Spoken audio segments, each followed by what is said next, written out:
Hello and hi and hey.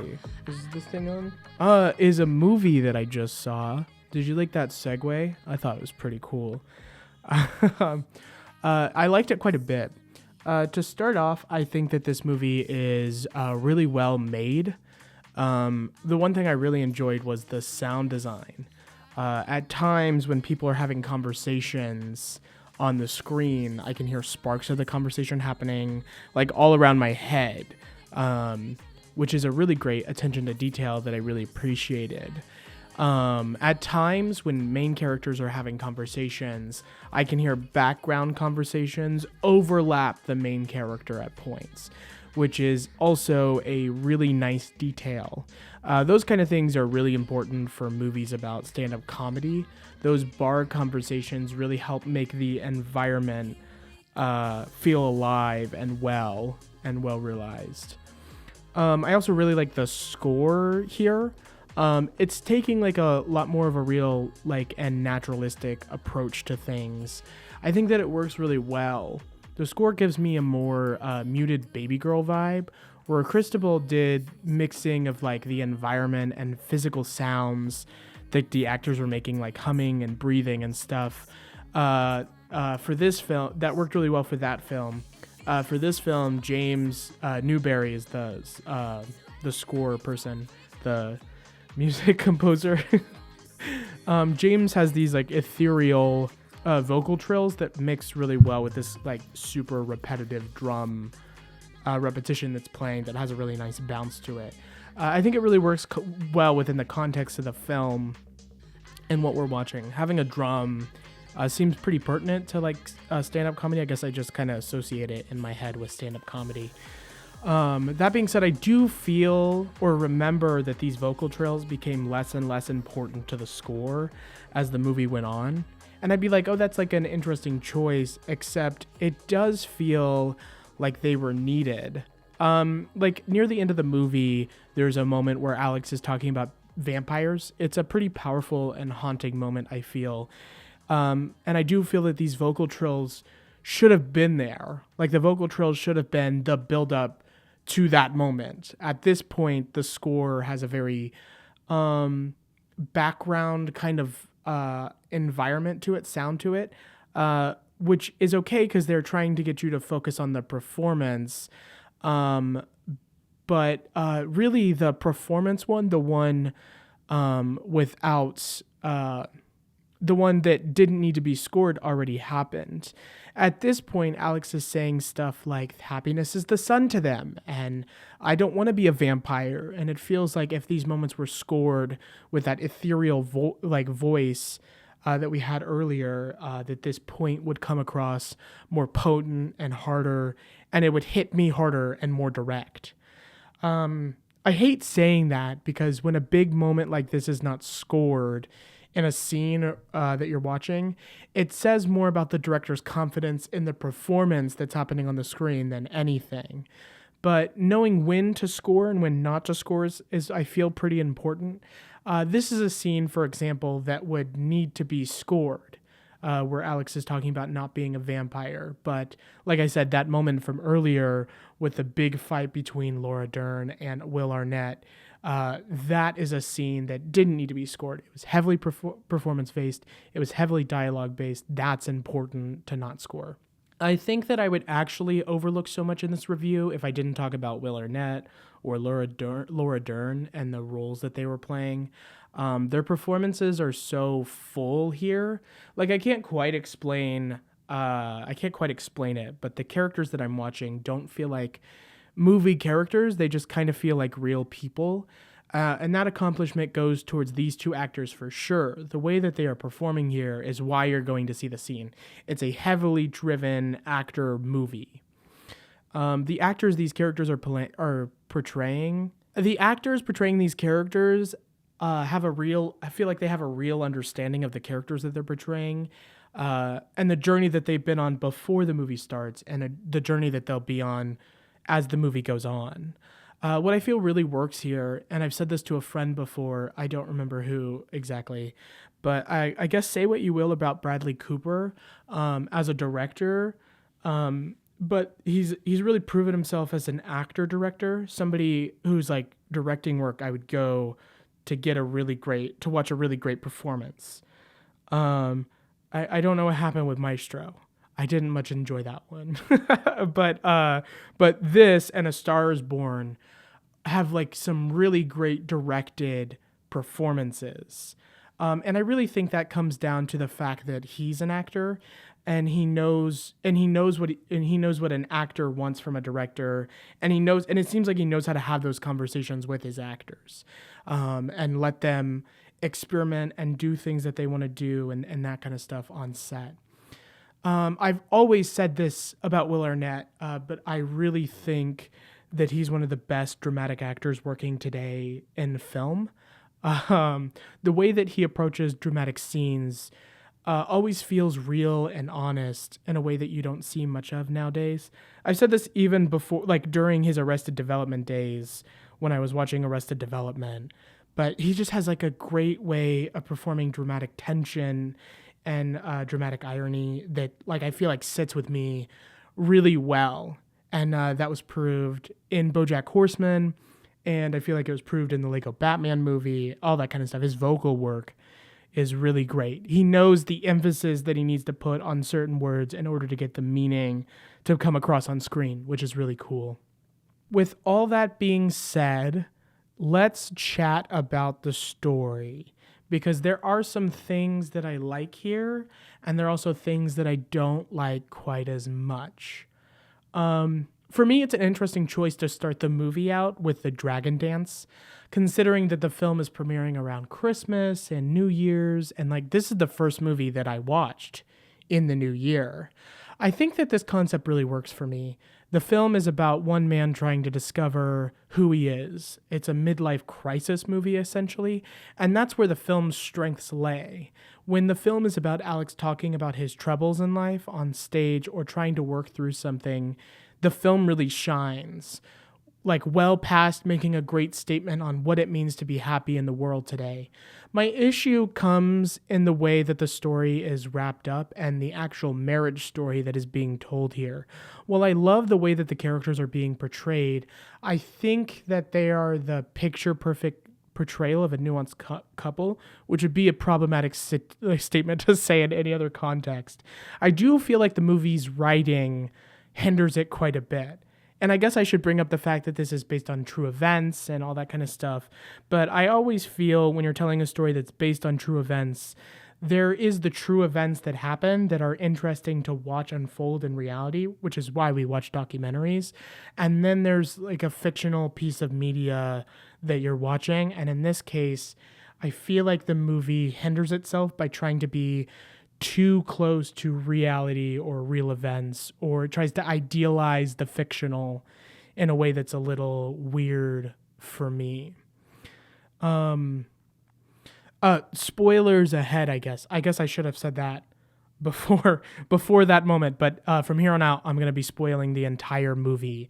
So if you want to watch it, please watch it. And if you don't want to watch it, I guess you can stick around until the end. Skip to the time code on the screen. Whoa, time codes. This wouldn't feel like such a complaint to be had with the film if it wasn't portrayed as this beautifully flawed story about two people having very complicated feelings about love, and then it ends up with them falling in love. I struggle often when I'm watching a film with the feeling that I just didn't understand what it was going for, or that I wanted something different than what I got. And I did the same here. But I do feel that I understood what the writers were going for, and I do feel that it falls flat ultimately. The film for me is about the marriage between these two characters, but more than that, it's a film about these two characters struggling to find themselves after years of not recognizing themselves in the mirror, which is ironic because they literally break up in a mirror. For me, that is why their breakup is so sudden and happens out of nowhere. The film starts with it, because if the film was concerned with the reason why they broke up, then they would have showed it to us. There would have been some buildup there. There would have been some character development before it was revealed that they're breaking up or something like that. Like if you look at Marriage Story, which is an obvious comparison, and a great movie, but an obvious comparison. That film starts with a lot of character work right up front before the reveal that this entire voiceover is taking place over a divorce hearing. However, the difference here is that Alex and Tess, they don't have any character development or character before the movie starts because they are both completely lost in life. They are both dealing with feelings of not being able to be seen, and where Alex's feelings are a bit more existential and like life feels like he's moving in a car that just won't stop. Tess feels overlooked, but more specifically idealized as this version of herself that doesn't exist anymore. It's why the dragon dance is so integral. Despite life moving into the new year, Alex and Tess feel like they've been sitting on the same bench for a long time. They both don't feel seen, so they both agree that they need to break up. That feeling of not being seen is, in my opinion, why the first stand-up segment works so well. It's not the act of doing the stand-up that draws Alex into this new hobby and the world. It's the act of finally being seen by others. We sit with all these uncomfortable feelings that Alex has after he does his first stand-up scene. I mean, it's awkward and cringy as well. We really allow for him to sit in those feelings as well. He seems to enjoy it, but we don't watch him smile. We just watch him enjoy this small moment. He becomes content, which is important to point out and is reinforced in this bathroom scene a bit later. Alex's reaction to standing up isn't to smile, it's tears of joy, of finally being seen for the first time in a long time. It's a racing heartbeat because you did something scary, and you were uncomfortable the whole time, but you really enjoyed what you did. It's adrenaline, essentially. I like that this bathroom scene seems to start with Will Arnett washing his face and mouth out because it gives us the indication that he may have just like puked in the toilets behind him or something like that. That excitement and that joy got to him, and the puke came out. I don't know why I focused on this in the writing. As Arnett stares at himself in the mirror, he's not saying, "Wow, I'm going to keep doing stand-up from this moment forward," but he's actually thinking, "Wow, I feel happy, I feel good. I'm going to chase this feeling from this point forward." So when he leaves the bathroom and in turn tries to leave the comedy club, he isn't thinking, "I'm going to come back." He's thinking, "I'm going to go home, I'm going to have a drink, and I'm going to think about how to chase this feeling for the rest of my life." But then one of the comics says to him, "Stick around and support your local comics." And this, for me, at least, is the reason why he comes back the next night that he feels lonely.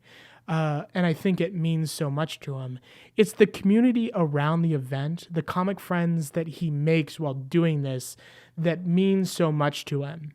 Because while Alex does enjoy stand-up comedy, at this point in Alex's life, he's looking for friends that understand what he's going for. And sure, these people in the audience might not understand what he's going for, but these people doing stand-up comedy will understand. And if they don't, he can tell them why they should understand what he's going for. And that's kind of the point of the film. This, for me, is why it's so powerful. We watch Alex go from a character at the beginning of the film to a fully fleshed out person. But the only problem with this is that there's two characters in this story, and they're just as interested in giving Alex character as they are Tess as well. And while Laura Dern's character, Tess, gets some character, she doesn't get as much as Alex, and that's the problem. She doesn't get the development that she needs. Let's use this for example. One of my favorite moments from the film is when Alex gets a picture of Tess from back in her glory days and blows it up. When he tells Tess that he did this, he assumes that she'll love it, but she's actually pretty upset about it. Alex doesn't really know why, and so as a result, we don't really understand why either. We learn later in the film that Tess did not like the picture that Alex got of her because it was a photo of her from back in her glory days, and that she feels like she's been idealized by Alex's character as this person that can do no wrong, and that in turn has resulted in her feeling like she's been competing against our next character for such a long time, and then she just got tired of doing so, and that's why her and Alex break up in her opinion. She feels like others have been telling her that her entire marriage, that Alex is this great husband, but she's not actually seen it. All she's seen for the last few years is a person who has become completely disconnected from life and is going through the motions and doing these extra things that make her look bad as a result. He's her husband on paper, but there's like no connection there anymore. There's a couple lines. I have to be the best. I have to win. I mean, Tess was in sports. She's competitive. So when she says stuff like, I have to be the best, I have to win, she does so. I mean, we get to know Tess in the film, not through a breakup, but from one of the first lines they attend at the party, where everyone is talking about being completely hopeless. And while Tess feels this internally, she doesn't say it. She just throws it off. Oh, like things aren't hopeless. We'll all be fine. There's this presentation from Tess of being all right that is ever present throughout the film. And then Tess steals an edible from her friends and eats like 85% of it before giving the last 15% to Alex. And we have just visually watched her say that life was worth experiencing. And then we watched her eat a ton of an edible. That way she could forget this night ever happened. It's visually saying what we need to see. After this party scene, Tess's character just kind of disappears for a good 30-ish minutes of screen time, which would be great if the film was about missing her character and eventually finding our way back to her. But the film is about her character too. Her being gone is kind of a big problem because we have to build Arnett's character, but we don't get a chance to build her character. It's like a conflict of interest, essentially. We do eventually bounce back to her and learn that her character is looking for a career change, but it feels almost like we are only learning this because the film remembered that there was another character in this thing. But more than that, it's like the film is trying to use her as a way to make the audience upset with her. Like when she appears next after that edible scene, it's with her kids, and her kids ask if their father is going to be all right. And then she's like, oh, why? And then they say, well, he seems really sad. And then she doesn't say anything to that. She just slyly smiles like she won, which is a little weird. Then she appears next when Alex buys a car and she gets upset that he bought a car, but Alex is really excited. Then she appears next and she tells Alex that he sucks for bringing the kids over suddenly and begging her to watch them while he does his next stand-up gig. Like, I don't know how most people felt during these scenes, but my first thought was not that either of them were right, but they were both, like, dangerously not communicating and that Alex kind of makes impulse decisions that he doesn't fully understand. And then when he's confronted with that fact, he throws a big baby temper tantrum. After she shows up at his stand-up gig and sees him perform and eventually he says that he misses her, they hook up and then they begin dating in secret. They're not telling anybody. I think this part of the film is a pretty strong part of the film as well and works really well. My only issue is they're still not communicating. Like, Arnett's character buys that photo of Tess in this moment, a photo, mind you, that is just of Tess's back. Like, bro is literally not seeing her as much as he is emotionally not seeing her. It's so funny. Then they just, like, don't communicate. And Arnett's character is trying to communicate, and Tess's character is not. So they break up. We get this long talking scene, and it seems like they're going to... This is the, like, emotional moment without a score that's really amazing. But we get this long talking scene, and it seems as if they're going to break up for the final time. And Alex has this pretty emotional stand-up routine where he scolds the audience to not fall in love, to not turn into vampires, and it's super powerful and emotional. And it's clear that Alex doesn't fully agree with what he's saying. He's only saying it out of anger. He's throwing a temper tantrum. And then a few minutes later, Alex is telling Tess that he wants to be unhappy with her.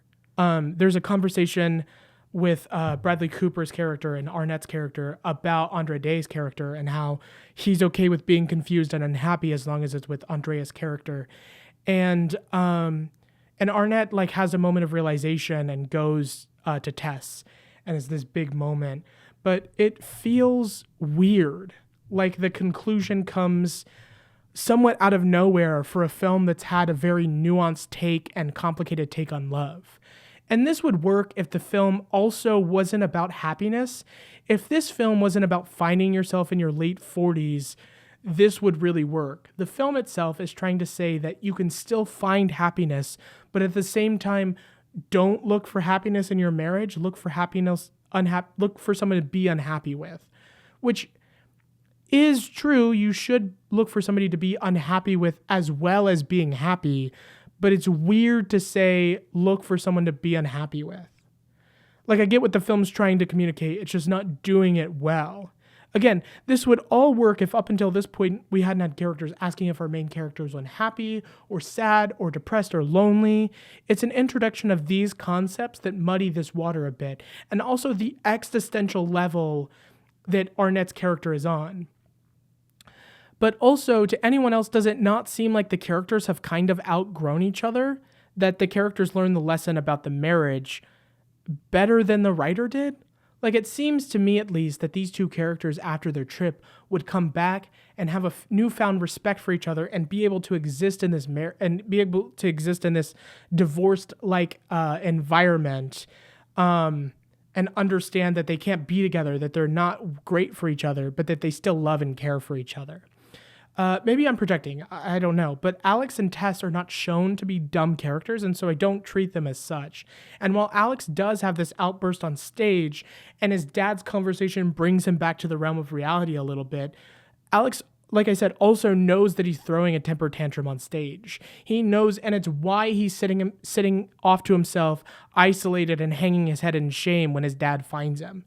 Alex demonstrating that he understands why the picture upset her also does not excuse the other miscommunication that he's done up until this point, and I'm supposed to believe that they understand each other well enough that they will understand how to communicate with each other. Like I said, it's kind of a two-way street, and I don't really believe that Tess has learned this lesson of communication as much as Alex has learned it either. He's the one who starts the conversation on the doorstep and at the bed during the breakup scene, which is a step in the right direction, but at the same time, where's Tess at? I'll think about it. There's no discussion. I know, considering the circumstance, and we don't see the full conversation, and it's because she has people in the house at the time. But communication has been a big issue for this couple just in general. We need to see them efficiently work through a communication hurdle for me, the audience, to understand that they can do it and that they will be fine from this point forward. They don't do this on the trip because they break up. They don't do this by him now understanding the picture, because that is him understanding of his own. That is him understanding not of his own accords, but of his friend's words attributing that realization to him. Like, he's not understanding based on communication. Am I communicating this right? But also, it feels like they are treating this picture moment as a resolution to the plot, when in actuality, it's a resolution to Alex's character arc. Alex now understands why Tess got so upset. He understands where she is coming from. How does this resolve Tess's issue of not being seen? It doesn't really. Like, Tess still isn't being seen. He is taking photos of her. Maybe I just don't understand. Like, I'm okay with not understanding. I know it's a movie, and also that the ending is a bit ambiguous, but also I don't feel like it's ambiguous because they are kissing and they are clearly together. They are loving all over each other. Ow, my finger. This is honestly the biggest problem I have with the ending. The ending leaves me emotionally unsatisfied because it feels like Alex and Tess essentially broke up for no reason. They are back at square one, in my opinion, but the only difference is that they have a hobby now. Will this hobby make things different?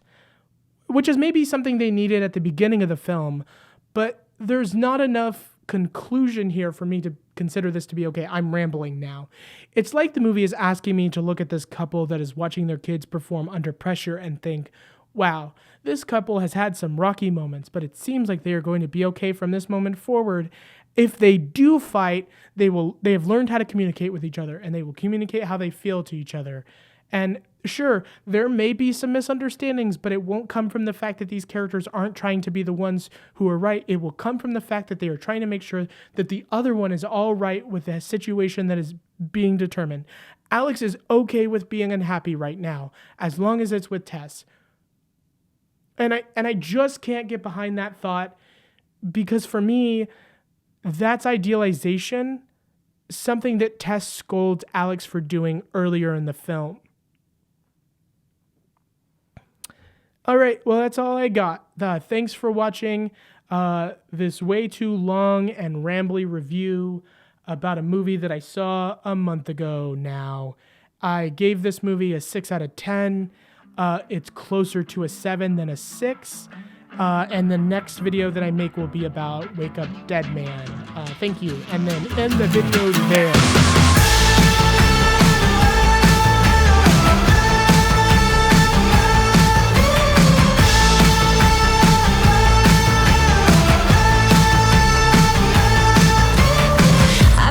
joyride, a hit and run. I thought I loved you and you thought I was fun. I'm moving on down the road. Watch me as I go, watch me as I go. Should I look both ways before you cross me, babe?